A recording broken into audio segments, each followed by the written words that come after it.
What is up, everybody? Welcome back to the GoodeBaker podcast. I'm Nick Baker, and across from me, Shane Good. What's up, boy?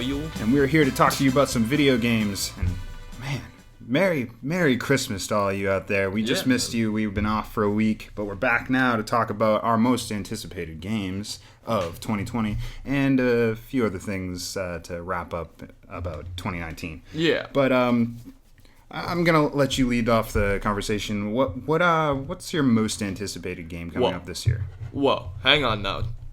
You can't jump the line. What have you been playing this week? Oh well, yeah. I guess we should start there. Yeah. How many weeks have you been doing this? See, now I'm so excited about these games, but no, I've actually been I've been grinding away at Civilization 6. I got that for a Christmas present over the on break. PS4. Yeah. Nice. It's great. It runs just as well as I assume a PC build would. I mean, I assume some higher res PC builds are able to blow this out of the water, but it works just fine. It works way better than I was playing Civ 5 on my Mac, and it just was not having it. So that's because it's a Mac. Yeah, and playing Civ 6 on PS4 feels so fucking good, and nice. I love that game. It's so addicting for me, that just constant rotation of like, here's your resources, here's your units, you got to move things around. I just finished a war with the Norwegian guy in there, and what an asshole, man. He just keeps talking a bunch of shit about my navy. I'm like, fuck you, I'm gonna destroy you with some tanks, bro. I'm just rolling with my tanks. Nice. And, I'm having a lot of fun with that game. And other than that, I've been just hammering away at Battlefield. I've been getting back into that. That game is still one of the best shooters I've played.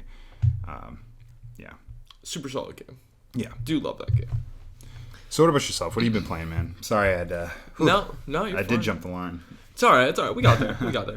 I've been playing PoE because a lot of people that I know have been playing PoE. A lot of my like friend group and stuff like that I play PoE with. We've been like just doing a lot of different builds than we normally would. And actually, I had like when you came over, I'm leveling right now. I'm leveling a new build as we are in the middle of it here. So that's pretty much all I've been playing. However, did get a Switch, so gonna try and play through the Pokemon games. Yeah, hell yeah. Was it the Pokemon game? I still haven't played through Breath of the Wild completely. So did you get any games with it? No.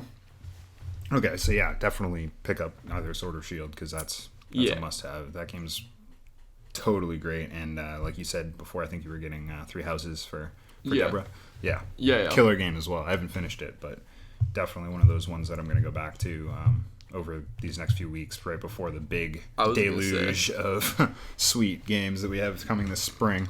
Truth. So do you want to go back first, or do you want to go forward first? You know what? Let's start again here. Let's go back first. Let's 2019. Yes, 2019. So there were some great games all through 2019. Dude, Resident amazing Evil, games. Fire Emblem, like we were talking about, Pokemon. Okay. But one striking example of a game that just fell flat on its face sticks out above the rest. And was there one? So I wanted to mention, and I think we wanted to mention the biggest flop of this year, and maybe some suggestions on how maybe EA can avoid this kind of thing in the future with future titles such as Battlefield 6 as a launch game for the PS5. Truth. Anthem, man. What happened? You know what I think happened?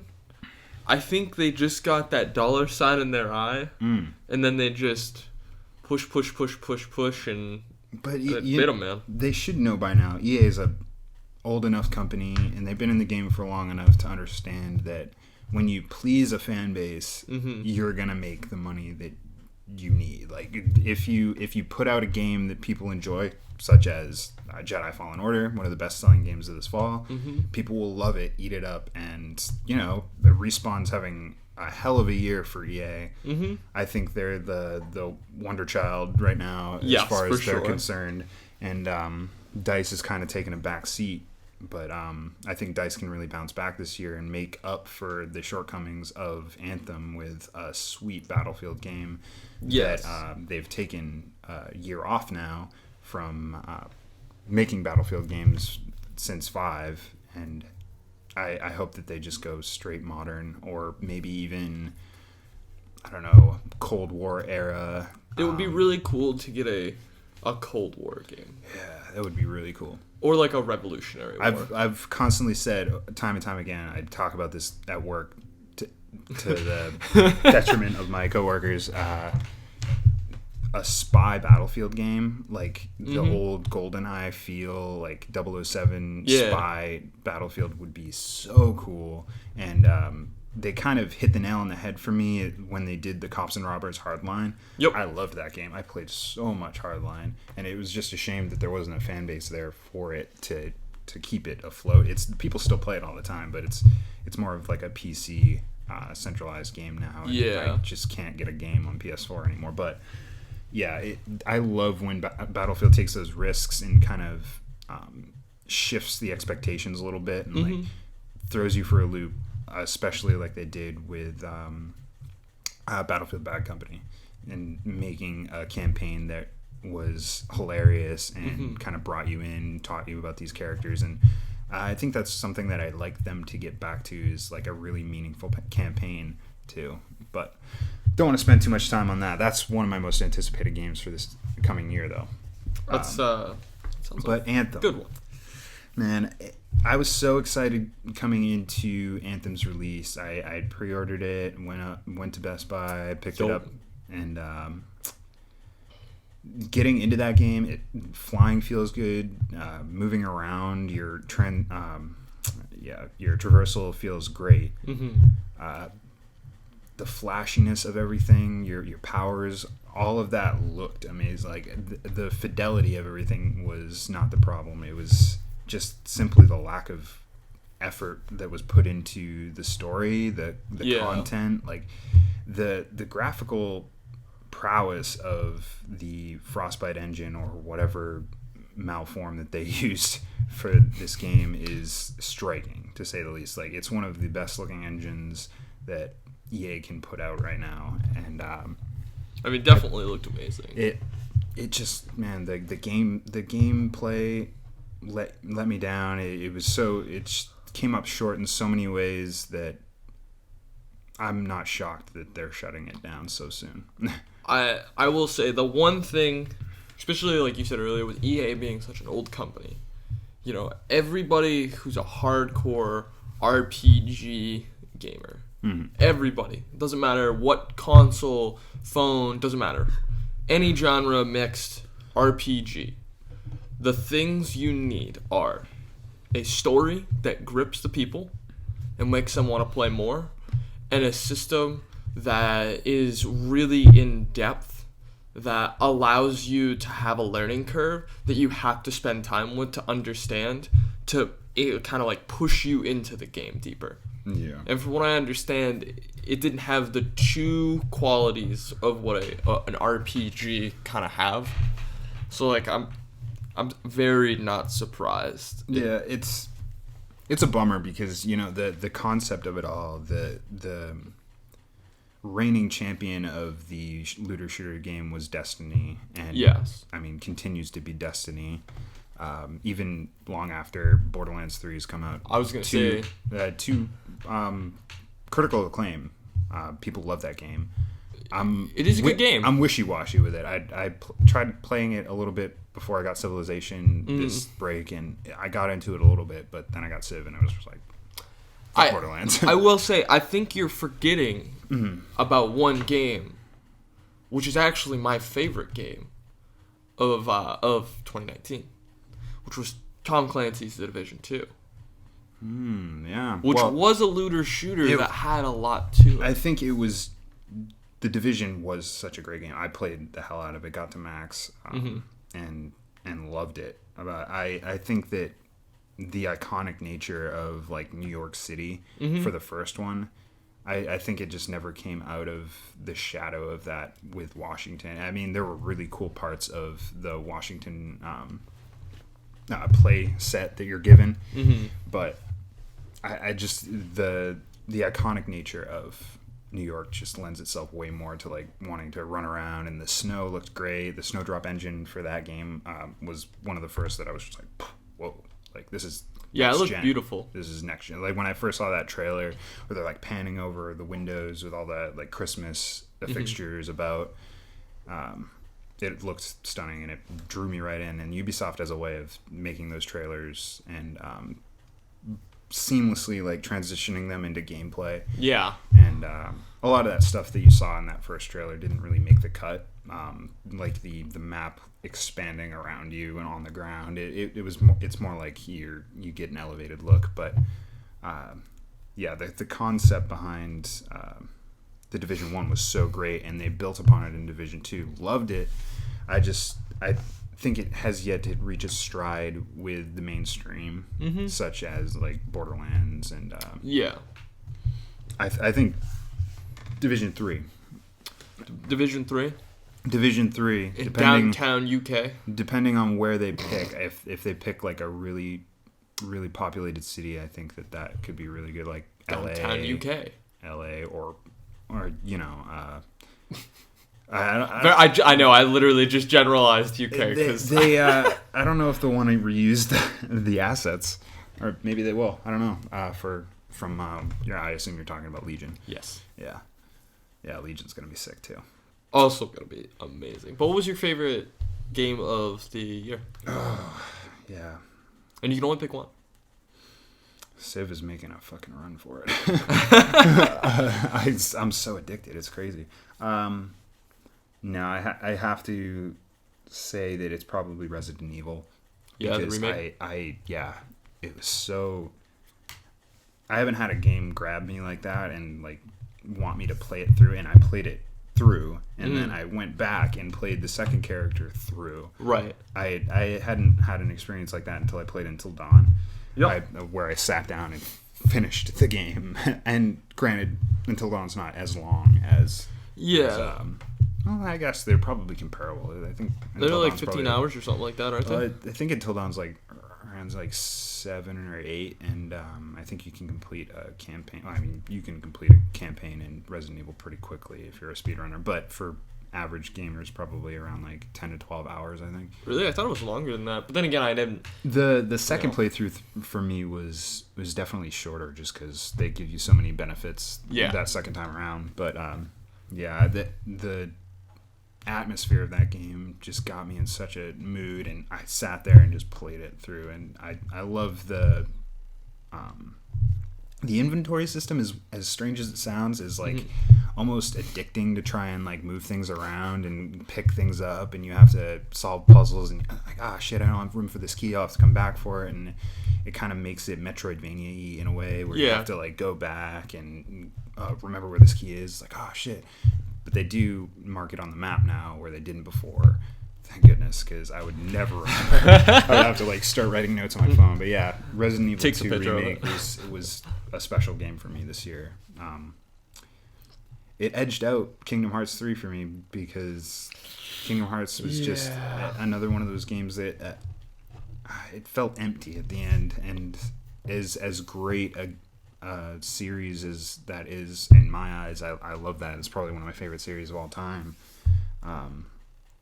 It just ended on a sour note, and like I said before, I think I mentioned it a few podcasts ago, they have the new DLC coming out, which hopefully will tie a better bow on the end of it. I've heard that it's supposed to kind of close it out a little better, because they were like, it's done, but it wasn't done. I didn't play it. And I think that that's a big problem that Square Enix is having with the developer, I'm blanking on his name right here, but the creator of Kingdom Hearts, and he worked on Final Fantasy 15 too. The director. I know what you're talking about, but I never knew his name. Yeah, I do know his name, but fuck if I can remember it. He has a kind of a track record lately of just kind of shipping things a little unfinished. Like 15 didn't really have all its ends met until a few months later anyway, until the DLC came out with the 3 characters that kind of filled in the gaps of where did Gladio go for this amount of time? Right. Where did Prompto go? Did he die? Did he fall off the train? Like, it's and with it's very EA.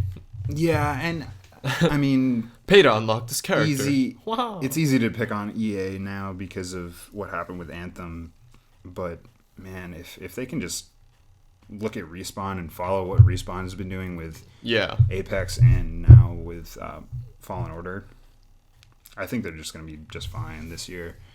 Well, I mean, it depends on if they ever put out a fucking Skate 4. But, you know. Like we were talking about, they dropped it and then refiled that patent for Skate 4. It's true. So it's floating in the ether somewhere. I'm sure that they heard this podcast and were like, God damn. Those guys, they're going to have a following in like 7 or 8 years now.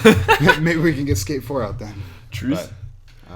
But yeah, I forget what even tangent we were running on there. But yeah, that Square Enix hopefully can ship things a little bit more solid. And I think that's why they're kind of taking the episodic approach with Final Fantasy VII Remake. And it's a relief to me in a way because I'm like, oh, well, you know, if they're releasing these games half-baked, and admittedly, Final Fantasy 15 was like a 60, 70-hour experience if you played every little detail. That's a lot to finish. And if this game is that, but to a polished degree where everything is really condensed and attention to detail is put in, I think that Final Fantasy VII is going to be a solid game for this coming year as one of my most anticipated. And so I guess we gotta ask the question now: what is your most anticipated game?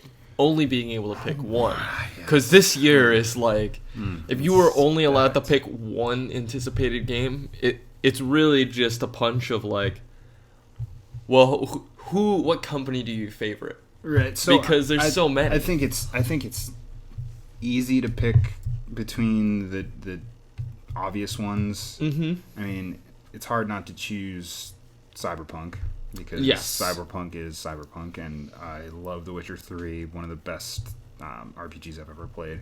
It's one of the best RPGs ever made. Final Fantasy VII Remake is, for all intents and purposes, it looks like it's going to be a banger. I can't wait for that. I mean, I know you don't play Halo, but Halo Infinite. Yeah, you know, Xbox is coming around for me. I didn't. PC? I bought. Well, yeah. It might not be a bad idea, but I did buy the Xbox One this year. Not this year. This generation. At the very beginning of the generation. Yeah. For Titanfall. Yep, I remember that. Then you switched. I loved it. I loved Titanfall, and I loved the Xbox controller. In fact, it didn't really bother me, you know, how people kind of flip-flop on it. Well, you've got bigger fingers, which help a lot. Yeah, it doesn't really matter so much what pad I'm playing on, but I just, for one reason or another, it just wasn't. I mean, they didn't have exclusive games that were really enticing to me, and the Xbox One at that time was underpowered compared to the PlayStation. It's still underpowered. So I was just like, you know. And I ended up selling it and getting the Switch. So, you know, they're coming around this time because I think with the Game Pass and all the exclusives that they're toting this year and the services that they're offering, not only just the Game Pass, but they have this upgrade program where you can buy an Xbox One X now, and later on when the new Xbox comes out, you can trade that in and pay like a nominal fee to upgrade to the Series X or whatever. Right. Although, I will say, and I've made this comment so many times to different people, they literally are, it's a PC. Like, the new Xbox console is like literally a PC. It is a mid-tower with a standing up graphics card. It's literally like a PC tower, which is really funny to me. That some people are like, I'm never going to get a computer, but I will get a computer. Pulls Xbox out, puts it on table. Like, I mean, I think for a lot of people, it just is the casual nature of consoles. It's not something that you have to go and sit down at a desk to do. Like, I think that appeals to a lot of people that just want to, grab a controller, sit on a couch, like, and not be, like, right up on their, games Screens. or whatever. But, the more and more consoles move towards that PC architecture and PC nature of, like, downloadable games, all this. Yeah. I think the closer people like me and even more casual gamers get to getting a PC naturally. And I've seen PC gaming take such a rise since, it was almost dead at the beginning of the 2000s to now, where it's so prominent that if something isn't coming to PC, you damn well better make sure that it is, because you're going to have such a fucking fan base knocking on your door to get that shit on there, especially like the big shit, like God of War you can play on PC now because of PS Now. Like there are different things that even console manufacturers are doing, like Xbox, to compad themselves with PC Now to make a unified infrastructure for gaming, and that is dope. I mean, it's pretty dope. I think my favorite, if I had to pick my favorite thing that has come about this year for gaming, it would definitely be that like when Xbox basically stated, I think it was like, I believe it was this year, but it was early in the year when they basically were like, if it comes out on Xbox, it comes out on PC. Yeah. And that, like, that sentence right there. Yeah, it's solidified where Xbox wants to go with their next gen stuff in inclusiveness and bringing a wider audience to Xbox games, which I am all for. And like I said before, I'm more enticed now to buy an Xbox because it does kind of fit that PC nature of things, but it also kind of fills that console it's on TV. Feel for me. Sit back, relax, grab a controller. So it's good. It's good. And good guy Xbox. Good guy Xbox. And hopefully PlayStation follows in suit, and they really started with the crossplay and all this. They're just a little lagging behind, and usually that's how things go for PlayStation, especially when they have console generation 1 like the PS2. Just sit on their laurels and wait until the next generation. I mean, in all fairness, though, with PlayStation, they kind of like, I feel like a majority of the time they have the ability to do that. It's like when you're playing Civilization, right? And you've got a massive fucking army. And the longer you wait, the bigger your army is going to get, and you're going to be able to outscale anybody's army that comes to you. So you just wait a little bit longer, because if they come at you, you'll just desecrate them. Or you could wait a little bit longer and then just literally walk over them anyways. So, like, you might as well just wait for a little bigger of an army. Exactly. So, hopefully PlayStation doesn't take that mentality into the next gen and just kind of put out another PS4. Hopefully they're risky enough to iterate on some things that people weren't necessarily happy with. And that's a great talking point for another podcast. But, I mean, it's good here, too, because we're reflecting on not only last year, but, everything that's going to be going bonkers at the end of this year. The things to come. Whew, man, it's going to be a hell of a fall for sure. Speaking of which, I have to throw my awaited game in there. What is your favorite game of 2019? So I'm going to do the honorable mentions. Okay. So we're gonna work our way. So honorable mention number 1, it's good. It did make the list for me. The Marvel Avengers game. I think the game is going to be really good. It's probably going to be. What was your favorite game for 2019? For 2019 was Tom Clancy's Division 2. Right. Okay. Moving forward. I didn't play a ton of them. Right. The new games, anyways. All right. So most anticipated games of 2020. Honorable mentions. Go. Avengers. Marvel Avengers. Hell yeah. Definitely gonna be. I don't know if I'll play it, but I definitely will watch the game. I didn't mention this when we were talking about Square Enix, but yeah, now that we're in there, Square Enix with a property that is so so delicately placed in their Yes. hands now. Literally just given to them. They can either strike out horribly like Anthem, or they can knock it out of the park like the Avengers Endgame. They need to do some more things to make this game better, because a lot of the publication that came out of E3 when everybody saw it was that it's stale. Yes. Some things seem stiff, and that's not good when you're playing a superhero game. A very un-DC universe. Yeah, we don't want that. We don't want stick figures just... Exactly. You know. All right. But... So that was 5. No, okay. Number All right, 4. Dying Light 2. Dying Light 2. That's a really good one. I think that one, it's going to be... I played the majority of Dying Light 1. Really enjoyed the game. Definitely the highlights are like the parkour kind of feel of the game. Mm-hmm. I think that Dying Light 2 is going to be really cool. It's definitely on my, I probably will play this. However, it's not as good as number 3, which is going to be Watch Dogs Legion. Watch Dogs Legion, man. Like we were talking about Tom Clancy's Division 2 before. I think that this game has the opportunity to not only leapfrog over the success of the Division 2 by, utilizing everything that they've learned from that, and also Ghost Recon Breakpoint, which was another big flop that we really didn't talk about. But it's true. Nothing could pass. Yeah, nothing Anthem. can surpass Anthem, and I think that was really good for Ghost Recon this year. Yeah, no But, shit. Yeah, man.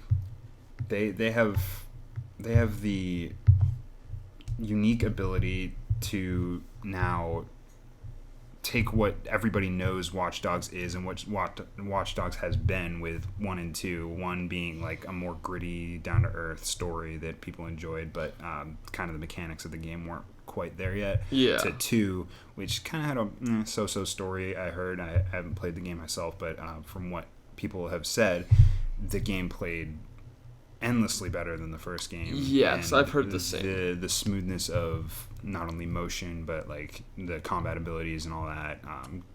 It was far more... The fluidity of the game Right. was there. Right. So, good choice. Number 2. 2. Cyberpunk 2077. This is an obvious choice. Yeah, It sits in my yeah. number 2. I feel like we could talk this game to death, but I want to see if you can guess my number 1. Well, I'm going to go out on a limb and say it's not Final Fantasy VII. No, that was number 6, but it just didn't make the list. You know, Right. top 5 for me. That was. You are an anime guy, so I'm going to say Dragon Ball Z. The Kakarot game does look really interesting, but I didn't play any of the Xenoverse games. But this is going to be almost exactly like those, except with numbers. With numbers. But, alright, so what is it? All right, so Minecraft Dungeons. Oh, yeah, alright, so you threw me a curveball there, yeah. I did. This one looks very much up your alley. It makes a lot of sense. Yes. I have played, I've probably over the course of my life played around 2,000 to 3,000 hours of Minecraft. Which sounds like a lot, but that's pretty novice in comparison to like a lot of people. Some of the shit that I've done in Minecraft, like the stuff that we used to do in like 2.5, I probably have like 1,000 hours in Tekkit alone, just playing on like multiplayer servers. But I'm really excited because I loved. There used to be a mod for Minecraft called Hack and Slash, and it was in the Tekkit pack launcher. I don't even know if you know what Tekkit is. Nope. Perfect. It was a mod pack that had its own launcher. Cool. This was part of that launcher, which was a game that modified Minecraft so much to a point where it added like an RPG element to all of Minecraft. So it turned Minecraft entirely into an RPG. Cool. So there was like they used the random generation of like structures and stuff like that to build dungeons, to build towers, to build like 100 bosses, to have a bunch of different NPCs. Levels actually gave you skill points. Like weapons had like very specific, unique things they could do. You could roll enchants that like actually meant something. So like it turned this into like something completely different. Yeah. And then 2.9 or something. It was like some weird number came out, Right. and it broke it. And the developers didn't see a reason to continue it, so they never continued it. They never made it again. It just ended there. And ever since then, I've just had this longing for a game like that. And I love Diablo.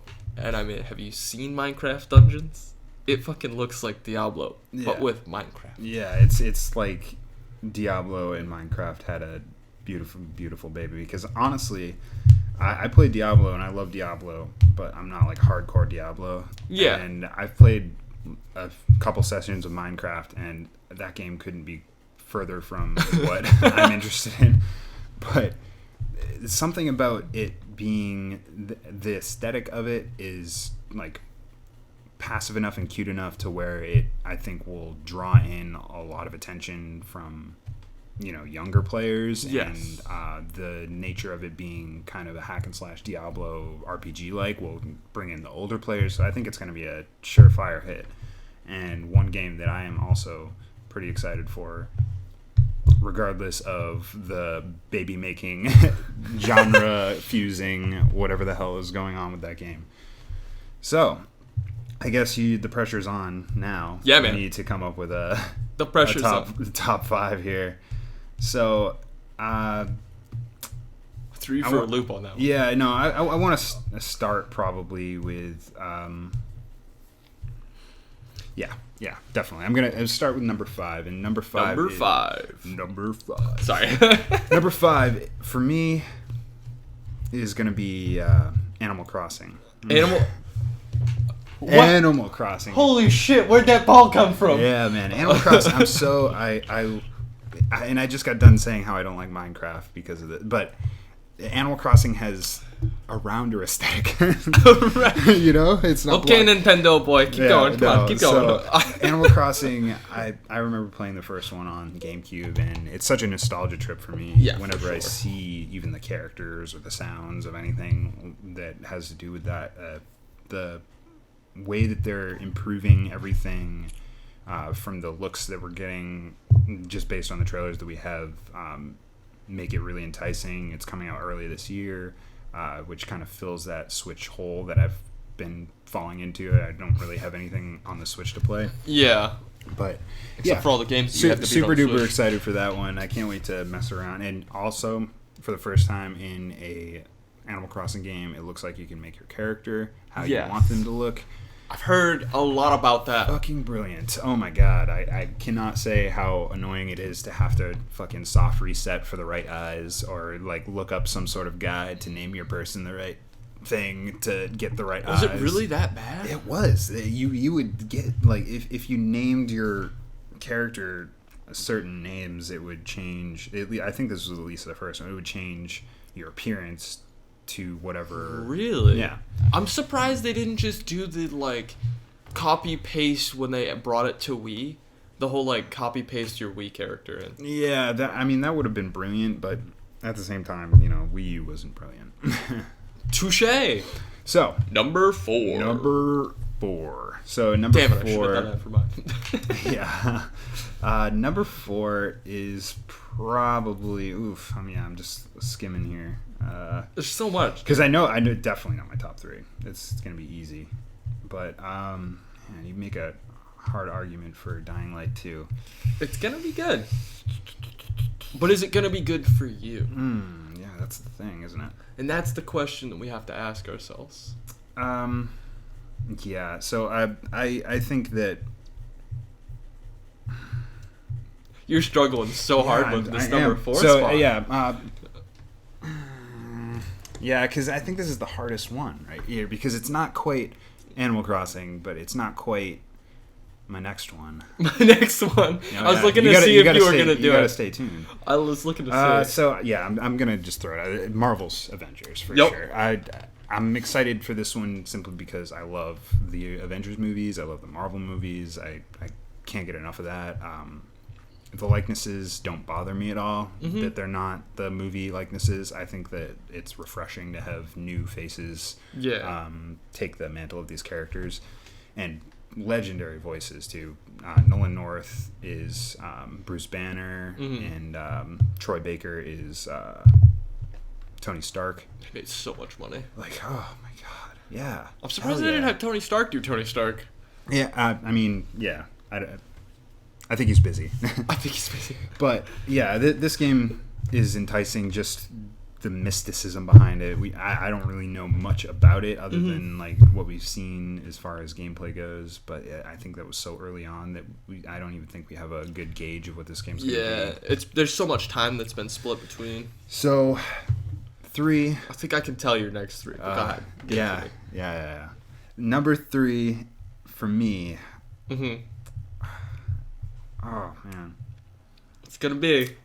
I'm guessing your 2 and 3 are very, very close. Yeah. Oof. You know what? I'm changing the rules. I'm gonna bump Animal Crossing because I'm gonna put Final Fantasy VII Remake at 4 and then push. Okay. Push. Marvels to 5. Okay. No more Animal Crossing. Because 3 is going to be Ghost of Tsushima. Yes, that was on my mind, but I completely whiffed it until just now. Ghost of Tsushima is going to be sick. I love Sucker Punch. Infamous is one of the coolest, at least Infamous 2 was one of the coolest action-adventure, almost like platformy type combat. The superpower and superhero aspect of it and how he gets his powers is so cool, and just the abilities and powers that you can get in that game are so stunning. Like there's one point in the game where you can literally call down like a pillar of lightning that is huge. It's one of the most spectacular things I could ever see on the PlayStation 3 that blows me away. But Ghost of Tsushima, every trailer that I see, I get more and more excited just because of how beautiful that game is and how I know that at the end of a console's life cycle, that's when the best games come out. That's when everything is so polished and so ready to go that and the fact that PlayStation hasn't pushed this to come out earlier is another great sign for it. And I can't be more excited for that. But then obviously now moving to the top 2. Well, this is. That was number 3. This is number 2. Right. Because you pushed it. Right. I'm brain farted. Throwing everybody for a loop now. But 2 for me is gonna be Cyberpunk 2077. Yeah. Oh, you're gonna put Cyberpunk here? Okay. Yeah. Okay. Yeah, I'm gonna keep you wanting more, but Cyberpunk, I can't say more about. I almost put it down the list because I just can't be more excited for this game. But that's fair. I can't not put it high on the list. Just. I mean, it also made my number 2. It's gonna be special, I think. I think so. But that brings me to number 1, and my number 1 is The Last of Us 2. I knew that was gonna be it. It had to be. The Last of Us 2. The first one gripped me so much, and I replayed it earlier this year, and again, I just made it through the whole game. And like usually when you go back to replay a game, you're like kind of get hung up on a part that kind of sucks, and you're like, I'll just put this away and don't get back to it. But I just played through it again, and it hits you again with that first bit where he loses his daughter, and then you're moving on from there, and you're getting introduced to these characters that are like morally neutral. You don't really know what to feel or what to think about these characters until the very end, and you still are kind of stumped. That moving now forward with Ellie as the main character, it's gonna have more real feel. I think that as much as people connected with Joel in the first one and his relationship with Ellie, I think that now people are going to even more be invested because they know Ellie. They saw her grow up in The Last of Us 1. Last of Us 2, she's a grown up. She's doing all these things for herself. She's badass, bro. She is a badass.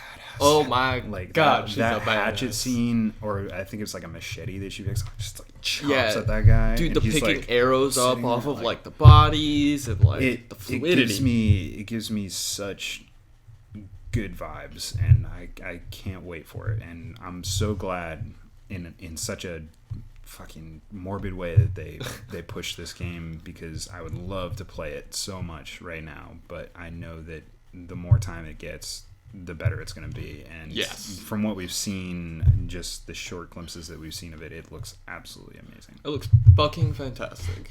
So that is my confusing top 5 for this year. But yeah, man, this year's loaded, and there's so many games beyond that we didn't even mention that I'll probably come around and at the end of the year, this year or this coming year. I think it's going to be even more loaded with. I think we're going to have a top 10. We might have to. Might have to. Man. So, wow. It's good to reflect, though. I think that it's nice to, after having that week of break, come back, kind of just sit, chill, talk about the games that we're excited for, talk about some games that we loved. Talk about some games that we thought we would love. Yeah, and deeply, deeply wanted to, but didn't. Yes. Really didn't. Yeah. So, it's good to talk to you guys again. It's glad to be back, man. Oh, it feels good. It feels good after the holidays, get back talking to the mic. Yeah, but, man. Yeah. Big things and plans up here. Oh, yeah. For this year, we gotta get this video stuff going. We gotta get some gameplay. Like, if we do video stuff, I'm not gonna be able to wear PJs anymore, man. Yeah. I'm wearing PJs. We're gonna have to find a studio to do this. Yeah. But that's in the future. We'll talk to you guys later. Peace.